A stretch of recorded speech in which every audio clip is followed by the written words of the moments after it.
اهلا بيكم يا دكاترة الكورة في حلقة جديدة من دكتور كورة. النهاردة هكلمك عن شوية اخبار كده دارت على الساحة في خلال الساعات اللي فاتت. اول خبر واهمهم وهو: هل امام عاشور هيرحل عن نادي الزمالك للاحتراف الى المجر، ولا ده كوبري النادي الاهلي عامله عشان يخطف امام عاشور؟ هقول لك بقى يا سيدي الحكاية. ان جوزفالدو فيريرا ما بيقبلش ان لاعب يخرج عن اطار النظام بتاعه، فحصل مناوشات وخلافات الفترة اللي فاتت بين امام عاشور وبين الراجل. خلي بالك امام نضج كتير جدا عن الاونة السابقة، يعني موقف وليد سليمان ومواقف كتيرة قديمة. خلاص الراجل نضج، والراجل بقيت بتشوفه يروح يسلم على وليد سليمان ويسلم على لعيبة الأهلي، ولما بيبقى في مباراة بين الأهلي والزمالك، وتحديدا كان السوبر اللي فات، تشوف إمام عاشور وهو رايح يقف مع السولية وبتاع عشان يهدوا شيكابالا. لا، بقى عنده من النضج الكافي إنه هو يكون لاعب دولي ولاعب كبير. ده كلنا متفقين عليه. اللي حصل إن بالفعل فعلا جاي عرض لامام عاشور ان هو يروح المجر، بس العرض ضعيف جدا والدوري اضعف. طب هل ده كوبري عشان يروح للنادي الاهلي؟ لا، والنادي الاهلي ما عندوش اي نيه لامام عاشور في الوقت الحالي، لان امام عاشور ملك نادي الزمالك، ولو اتباع يعني اللاعب نادي الزمالك فرط فيه وباعه للمجر، ساعتها هقول لك ممكن يبقى فيها كلام. لكن لحد دلوقتي اعتقد ان امام عاشور لا، ده فرصه ذهبيه لنادي الزمالك، ولو هيتباع فالمفروض اطلب فيه مبالغ كبيره جدا.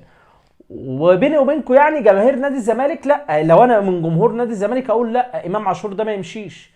ما يمشيش. امام عاشور عنده مشكله في العقد بتاعه، اقعد معاه واصلح العقد بتاعه. ما هو ما ينفعش برضه لعيب بحجم امام عاشور، لعيب دولي ولعيب كبير في الفرقه، يعني تقيل في الفرقه، ياخد بس 3 مليون. فاكيد امام عاشور لا، ياخد اعلى من 3 مليون بكتير يعني. فالعقد بتاع المجر ده عقد لا يصلح لمستوى امام عاشور الفني، ولا يصلح لقيمته. يعني لا، هو يروح حاجة احسن من كده. ولو بيفكر في الاحتراف فعلا، فيسلك مثلا نهج مصطفى محمد، النني، محمد صلاح، يبدأها اللي هو ايه من نادي ضعيف شوية ولكن مسمع. يعني مثلا مصطفى محمد لما بدأ في تركيا، ايوه، لكن ما اروحش بقى المجر، شايف انها بعيدة شوية وبلد يعني واقعة. فده بالنسبة لموضوع إمام عاشور. لكن إمام عاشور كل اللي طالبه إن هو، أو اللي وكيله طالبه، بلاش نقول إمام عاشور، ما يعني هو وكيله طالبين إن الراتب بتاع إمام عاشور يزيد، العقد بتاعه يتظبط، وده حق مشروع جدا جدا لإمام عاشور ومفيش فيه أي مشكلة. ده بالنسبة للموضوع الأولاني. الموضوع الثاني، المفاجأة: هل يعتذر مرتضى منصور للخطيب عن كل الإساءات وكل الشتايم وكل البلاوي الزرقاء اللي عملها؟ لا. إجابة واضحة وصريحة ومخلصة.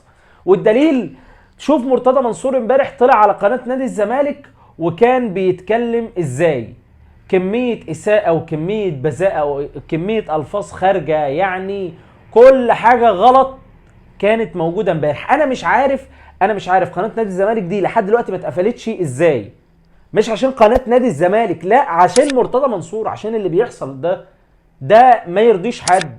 يعني هو ما ينفعش يطلع، هو ما روش شغلانه غير، يعني هو سب الخطيب فتره وقال لك بقى ايه المسامح كريم ومش عارف ايه، وهو هان الخطيب واهله وبيته والبيت اللي جنب بيته والبيت اللي بعد بيته، وجاي يقول يعني خلاص والصلح خير وبتاع. طب ما تعتذر يا عم، اعتذر والله اعتذر. انا وجهة نظر انت لما تعتذر لمحمود الخطيب قدام الرأي العام وقدام الناس كلها، اعتقد ممكن يبقى في كلام تاني.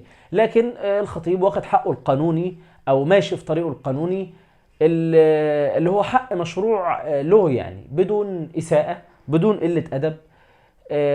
وحقيقي حقيقي مفيش واحد زملكاوي مبسوط من اللي بيحصل ده. اللي بيحصل ده تهريج، تهريج في حق نادي الزمالك، تهريج. انا ما انكرش ان مرتضى منصور راجل اداريا في الفرقه موقفها على رجليها، بس برضه في نفس الوقت ما انكرش ان هو انسان عنده صليط اللسان. يعني الراجل بيشتم وبيشتم اي حد وبيهين اي حد والفاظ خارجه والدنيا يعني زبادي خلاط فعلا، يعني بالمعنى الحرفي زبادي خلاط. طيب، ده بالنسبه للموضوع الثاني. هل مارسينيو بقى هيروح للنادي الاهلي؟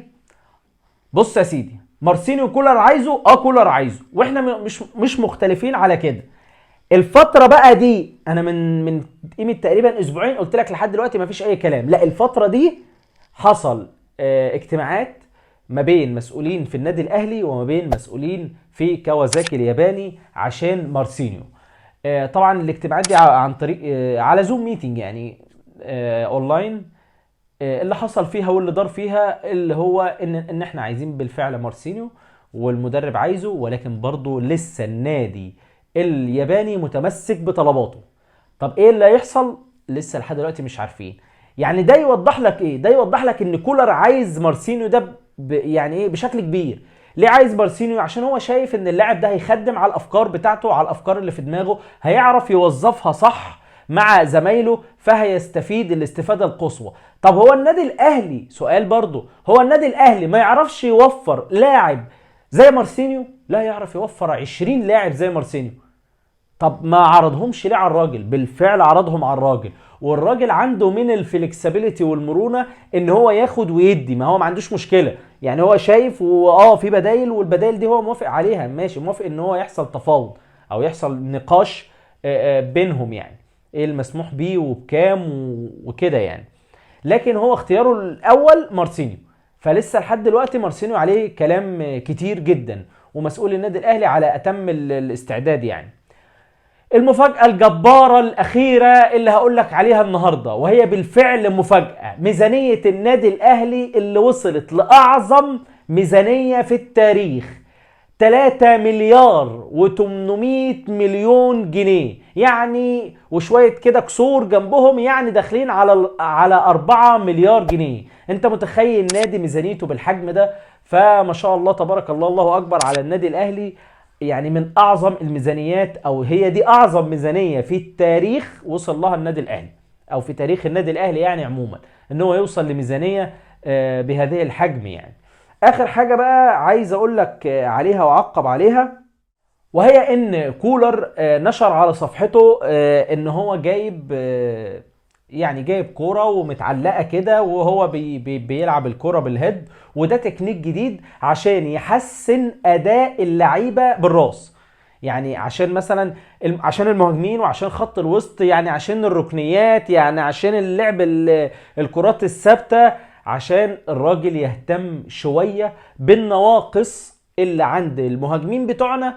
ومن الاخر كده هو الراجل اللي احنا كجماهير نفسنا فيه، عايزين من انصاف الفرص جول. يعني مثلا هو في عرضيه هتخلص لي الدنيا، فواحد يطلع ينطح النطحه الجميله بتاعته، فخلاص تبقى جول، سواء بقى من الدفاع، سواء من الوسط، سواء من الهجوم. فهو التدريب هيبقى لكله. فانا شايف ان لا، الراجل شغال شغل محترم، وشغال على قدم وساق، وجاي جاهز زي ما بيقولوا.